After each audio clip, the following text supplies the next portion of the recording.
Sanibonani, igama lami nguSbu Buthelezi emsakazweni UkhoziFM. Ngithemba ukuthi ke niyaphila lapha emakhaya kulesi sikhathi. Nakuba kuyisikhathi lesi sisifice kabi singasilungiselele kwayisikhathi nje sivele sasibhudukeza nje.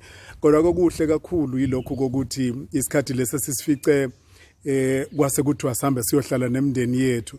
Ngicabanga ukuthi akukho bengabaluleka kakhulu ekuphileni kwethu okudlula lokho kokuthi sibe nesikhathi sokuthi kuthiwa sihambe siyohlala nemindeni yethu.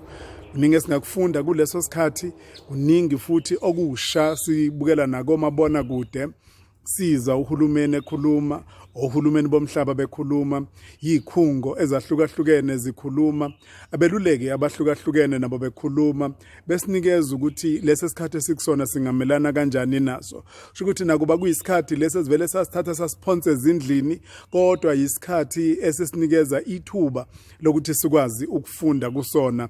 Isikhathi sinzima nokho ngoba akukona kumnandi noma bengezona izathu ebezizinhle nezobumnandi eyisenze sayithola sesihlele emakhaya, kodwa isizathu esingemnandi futhi ke ebekuzanywa ukuvikelwa impilo zethu nokubuka ke nesesikubonile emhlabeni jikelele nasemazweni abemakhulu ebesiwathemba, kodwa kwafika ukwasho ukuthi lesi sikhathi sifice wonke umuntu engakulungiselele ukuthi lesi sikhathi simfice.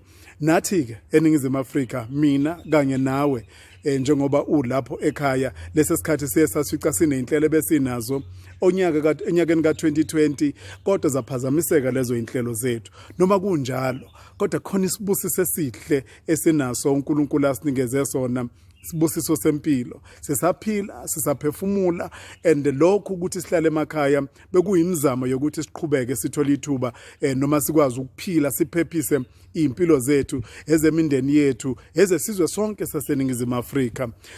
Incwadi kaMshumayeli isikhumbuza into eyisimangaliso ukuthi konke kunesikhathi sakho. Sifice isikhathi esibhlungu, sifice isikhathi sobunzima, sificwe isikhathi esadinga ukuthi singalungiselele kodwa siyohlala emakhaya, abanye bengenayo ngisho imali yokukwazi ukumelana nokuhlala emakhaya ngoba abanye uthola ukuthi bathola amatoho usuku nosuku, umuntu akwazi ukuthola nje ukuthi abuye nento yokukwazi ukuthengela ingane isinkwa sangalolo suku. Kodwa lesi sikhathi sasifica singayilungiselele, wonke umuntu kwathiwa akuhanje kuyohlala emakhaya, ungenakho ngempela ongakwazi ukwenza ngakho ukuthi ubeke isinkwa etafuleni. Kodwa uMshumayeli usifundisa ukuthi nyakuba lesi simo sibhlungu kangaka, kodwa lesi simo sizodlula. Uthi kukhona isikhathi sobhlungu, kukhona isikhathi sokujabula, kukhona isikhathi sokukhala, kunesikhathi sokuhleka. Encwadini ayibhalayo uRobert Schuller ukhuluma ngokukholwa ukuthi ekhathini efana nalezi kuseke sekudinga ukuthi uyibheke nawe uyikale ukuthi ukukholwa kwakho kungakanani, your level of faith, ngoba iyona ethola isibalulekile kulesi sikhathi. Ukukholwa nje ukwazi ukuthi lezi ikhathi ezinjena ziyafika kodwa futhi iphinde zedlule. Ukwazi ukuthi ubusika buyafika kodwa futhi ihlobo liyeza kungekudala. Ukukholwa lokho. It is the faith he's talking about. Kule ncwadi yakhe ethi tough times never last but people do. Usho ukuthi ikhathi ezinzima aziphili ngunaphakade, azihlali ngunaphakade, ziyadlula lezo ikhathi. Kodwa abantu okuyibona abasuke bekuleso sikhathi bephila kuleso sikhathi, uqina, ukubekezela kwabo, uqinisela kwabo kwesinye isikhathi kubuhlungu, ikona okwenza ukuthi bakwazi ukudlula kuleso sikhathi. Uthi those people last, tough people last. Uthi kodwa ikhathi zona ezinzima aziphili ngunaphakade.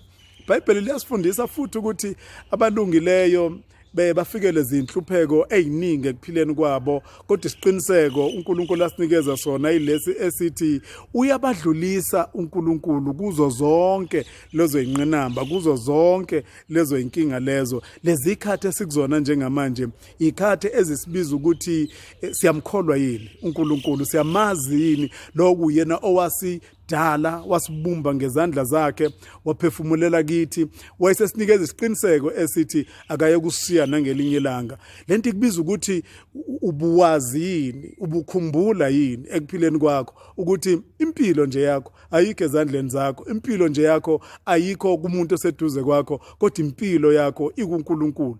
uNkulunkulu uthi nasesikhathini esifana nalesi akukho kumhlulayo, akukho kumhlulayo, akukho nkinga uNkulunkulu angenazo izicazululo zazo. Nalesi sikhathi esisificile sisibiza ukuthi sibuyele kuye. Wena wabona into edalwe noma into ekhandwe inkampani ethile, uma ngabe sekufika ikhathi zokuvivinywa kwaleyo nto ikubuyelwa kwinkampani leyo eyakhandwa kuyo, ukuze basitshele ukuthi uma ngabe sifikelwa yikhathi ezinjalo kuye kwenziwe njani. Nathi mase kufika isikhathi esifana nalesi kusibiza ukuthi asibuyele kuNkulunkulu siyobuza uNkulunkulu simelana kanjani ngesimo esifana nalesi. Ukukholwa kwethu ikona ukuphelelisa zonke izinto, ukukholwa kwethu ikona ukusinikeza amandla okukwazi ukuqhubeka phambili, siphokophele phambili, sigijime singapheli amandla. Isikhathi lesi esisinikeziwe ukuthi sihlale emakhaya esifana noKhozi. Kuthiwa uKhozi luke lufikelwe yikhathi lapho luke luhambe khona luyohlala entabeni, kungemnandi, kunzima, kumakhaza, luyikhiphe luyiqhathulule zonke impaphe ezalo ukuze lukwazi ukumila impaphe ezintsha. Uyacabanga ukuthi konke kusuke kuyithemba kulona ngaleso sikhathi kusuke kudinga ukuthi kukhishwe, kusiphulwe ukuze kukwazi ukumila okusha. Nathi beyond this lockdown uNkulunkulu uzosimilisa izinto ezintsha. Beyond this lockdown uNkulunkulu uzosisiza sikwazi ukudlula kulesi sikhathi, and mangabe sesifike lapho kuyobe sekumila okusha, kuyobe sesinikezela izinto ezintsha, sesimukela izinto ezintsha ngoba uNkulunkulu sithembisile. Niqine lapha emakhaya, lesi sikhathi sizodlula, siyeze isikhathi esisha nesikhathi esimnandi uNkulunkulu asithembise sona.